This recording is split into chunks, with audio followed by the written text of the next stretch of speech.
ஏட்டிலும் மூவரை எழுத வைத்தான் அந்த பாட்டையும் அவனே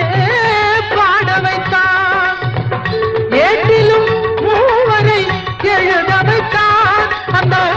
பாட்டையும் அவனே பாட வைத்தான்